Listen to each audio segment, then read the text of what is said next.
For me, obviously the work started before I went to Guatemala, but as soon as I said yes, and one thing God worked out in my heart is to keep my eyes on him and not on the circumstances that I seen, kind of touching on what Nicole had spoke to, but I've actually lived in a lot of poverty and in addiction, and I've seen that in the communities here in the United States, and it breaks my heart, and when I see that, I want to fix it. And so God strengthened my heart to not be distracted by poverty or hurt or pain or suffering that you see.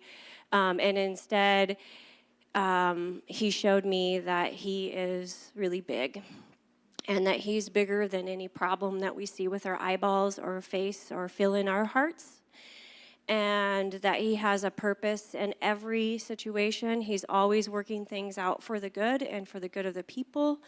And one thing that was really impactful is that there was a language barrier because I don't speak a whole lot of Spanish either.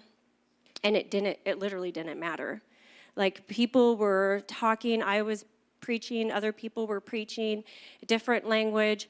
We were on the same page. We were on the same missions trip together, and it was really awesome to see. I met a woman named Rosa, Pastor Rosa. Her husband is Hehor, and their church is called Jahira Shalom, which means peace. And as soon as we got out and stepped into the church, you could feel the presence of God, the peace of God.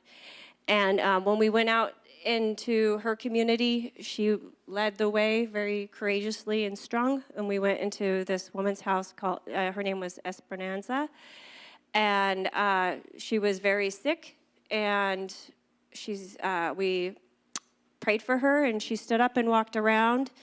And then we prayed for her, a little girl on her bed that was super sick with a fever too, and the fever left immediately, and the child started to sweat a lot, and then said she felt better, and instantly got off of the bed and went outside and started playing with the other kids, just like that, instantly.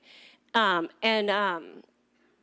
the next day when we were in the community, Esperanza called us back to her home, and she said, "I'm alive, and I was going to die.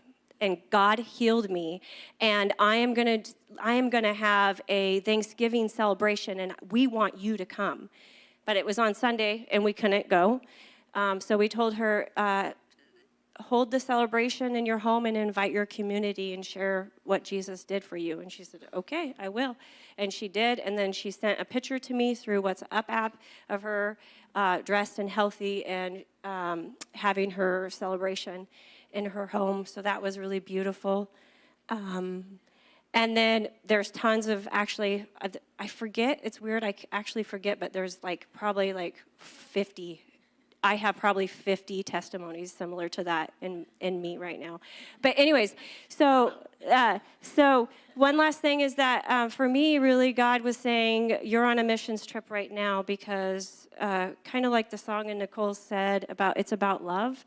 And God has freed me. I'm free. And because of that, I free others in the name of Jesus Christ. Whatever is a burden, we get to give to Jesus with them, and they can be set free. And that needs to happen in Albany, Oregon.